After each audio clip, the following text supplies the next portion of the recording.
Hi there, it's Ian Smith from Transition Advisory Partners, and it's Transition Thursday, my weekly post for all things related to entrepreneurial transitions. So if you're new to this channel or you haven't seen this before, please click connect or subscribe, depending on which channel this is coming through, or connect with me on LinkedIn as well. I'd love to hear your entrepreneurial story. So this is also aimed at advisors, accountants, lawyers, etc., that advise private company owners and their businesses. So anyway, today's topic is rolling equity. And if you don't know what that is, rolled equity is when you sell your business or you are in a process of selling your business and a buyer says, look, we only want to buy 60% of the business and we want to roll 40% of your equity into our company or into a new holdco, and then you can continue to grow with the parent company, and we have a more closely aligned interest in the business that you have as you go forward. And then eventually you will sell that residual amount of equity, the 40%, at a future date, either to the buyers themselves, the original buyers, or when the whole company is then sold to somebody else, or it goes public, which people like to talk about, but it doesn't happen very often in the mid-market space. So why do buyers use rolled equity instead of an earn-out or some sort of other contingent payment, maybe a vendor note?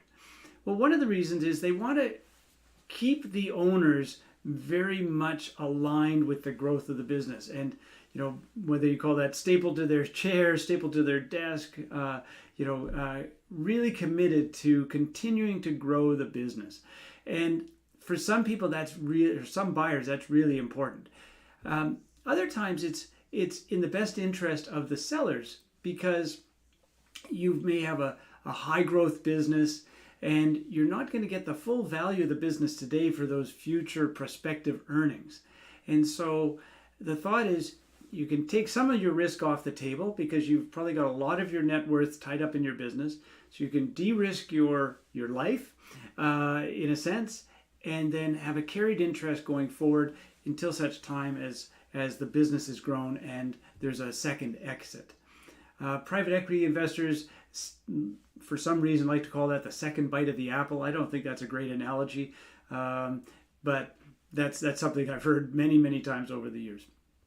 The difference with an earnout is you've got a finite amount of time to continue to grow the business, and you get a percentage of those earnings. And I have other videos and other thoughts on how earnout should be structured. But essentially, the buyer is using the earnings of the company to pay you for the equity that you've got in the business rather than paying for it all up front.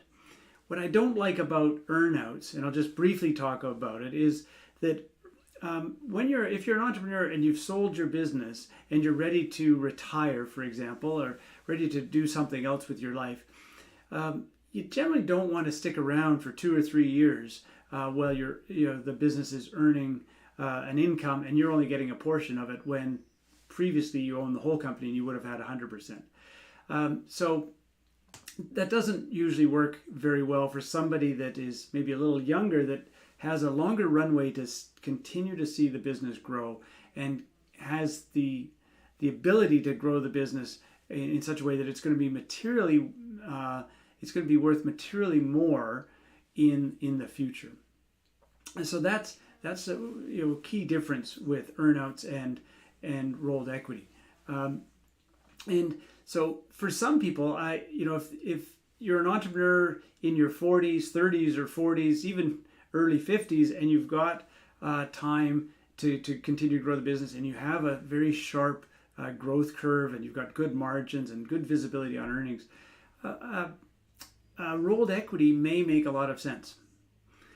So that's why you might want to do it. But how do you get out of rolling your equity forward, and should it be structured at the outset? Now, there's a lot of legal questions about that and how it should be. It should be very well defined. You should definitely have very capable M&A lawyers helping you to structure the provisions that go into either the shareholder agreement or the buyout clauses or the puts and the calls that would come with a rolled equity position. So one thing to think about is a specific metric for valuing the business in the future.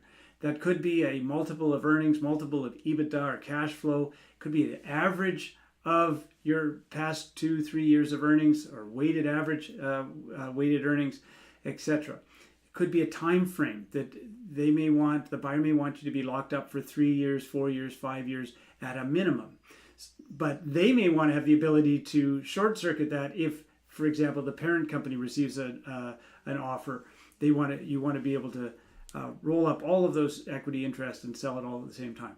So having a valuation metric is very important. Having a time frame that you're comfortable with, that's not too long, and just having a lot of clarity on your own ability to exercise a put option when and if you want to sell. So those are some very high level thoughts on what you might want to do in terms of looking after your second exit, if you will, down the road. But again, make sure that you have very, very capable and experienced M&A counsel helping you on this, because the nuances in some of these clauses are very, very important to get right if and when there may be a conflict down the road and you need to really exercise your right in a more forceful way. So those are my thoughts for today. So again, send me a comment, leave a comment down below, connect with me on LinkedIn. And I'm going to put it down here now, a link to our newsletters that come out every 2 weeks. You can subscribe to those if you'd like. But if you put in your address, you can also pull in some of the white papers that we have on our website that give you a lot of other ideas on specific areas within entrepreneurial business transitions. So with that, have a great rest of the week and a good weekend, and I will see you next week. Thanks a lot. Bye.